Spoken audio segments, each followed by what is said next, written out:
Hello and welcome to Gapeys Garden. Last week I posted a garden update and it was a fairly long one, and I rarely get around to showing my containers in those updates, so I thought today I would give you a little tour of what I've got growing in containers. I don't have a lot, but I do have a few things. So I will start with what I have right behind me here. This is a Watex Green Living vertical garden basically, but these come in a bunch of different sizes. So I've got a little mini micro tomato here in this one. This one's called the Orange Dream. And then in this larger basket, I've got some lobelia flowers, a nasturtium, and I think that's about it. But I'll give you a closer look at the nasturtiums because they're really pretty. So these nasturtiums are from a kaleidoscope nasturtium mix, so they come in different colors, but I really like how this one came out. It's an orange with a really dark orange center, and these are edible in case you didn't know, so they've got like a spicy flavor to them. I really like them. And the seeds here, we've got a few seeds. These are really spicy. This is probably the spiciest part of the plant. They're pretty tasty. For the last few years, I've been growing tomatoes in hanging baskets. So there's a particular variety of tomato or type of tomato that is called a tumbling variety. This one here is the Shimo Fury. So I grew this one last year and really liked it, so I decided to grow it again. But I like this one for a couple of reasons. One is it's got variegated leaves, which is just really cool. I love variegated plants. Some of the leaves aren't really very variegated, but others, like this one, are very variegated. But it should be starting to tumble here. It is growing a little bit more upright than it did last year. And another reason I really like this is because they are super sweet. So these were the sweetest tomatoes in my garden last year when I did a Brix test of all of my tomatoes. So they're very tasty, and it's pretty productive as well. But I've got it here in this wooden hanging basket, and I have to water my container plants pretty much every day, which can get kind of time consuming, so I don't grow a whole lot in containers because I don't really have a whole lot of time to water every day. Now, if you're not new to my channel, you are probably aware that I have quite the fig collection. So almost all of my figs are in containers, and I do water them pretty much every day, especially right now when we're not getting much rain and it's been very hot. But I've probably got a little over 40 fig trees right now, and almost all of them are different varieties, and a lot of them are in need of root pruning or repotting, and I just have not had time. So yeah, I've got a lot of them, and they are almost all pretty much starting to set fruit, and I usually do a almost monthly fig update on my channel. So if you're interested in figs, be sure to check those out. I'll be doing another fig update here probably in the next couple of weeks. I have a few carnivorous plants in pots. This one I've had for a few years now, and let's see if I could say the name of it. Sarracenia leucophila.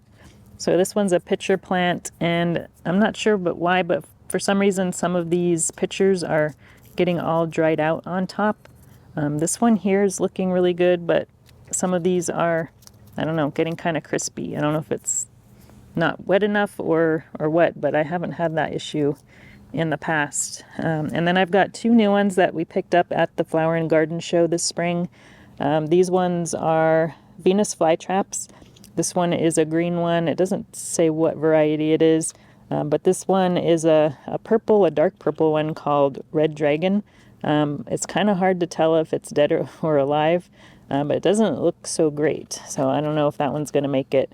This one looks okay, but it's not really growing too much. So we'll see if those make it, but I think the pitcher plant is probably doing a little better than those. I'm not sure if I should cut maybe these dried up ones off or not. Now back here next to my figs, I've got a rosemary that is in a container here, and it is kind of getting dried out. I do water it every day at the same time as the fig trees, but for some reason it's still kind of getting a little bit dried out. So I don't know what the deal is with that one. I probably need to repot it. That might help. Now these are a few things I have in pots from propagations or things that I've obtained recently.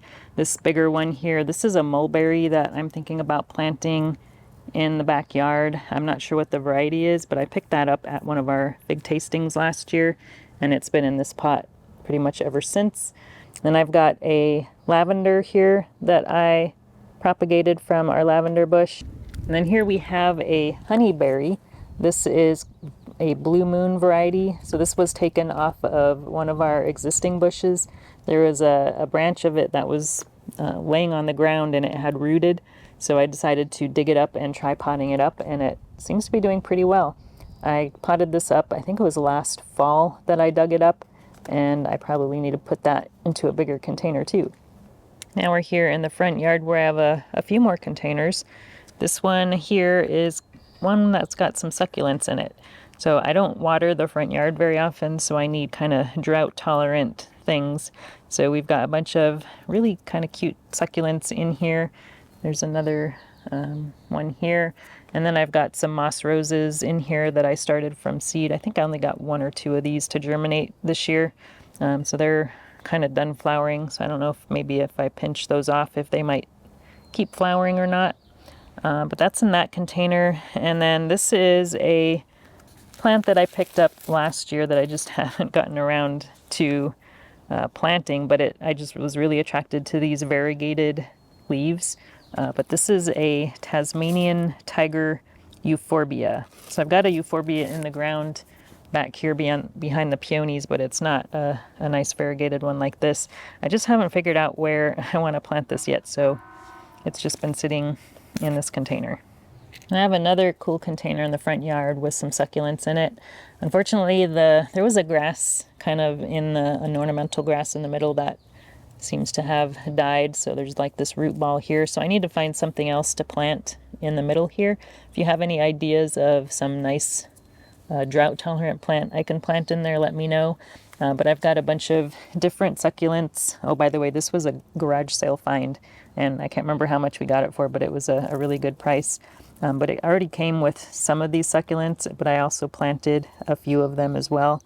We've got this one here, and I don't know what the names of any of these succulents are, but I do like them. I think we've got some in every single one of these containers here. This one is almost dead, it looks like. But the other ones seem to be doing pretty well, especially this one here.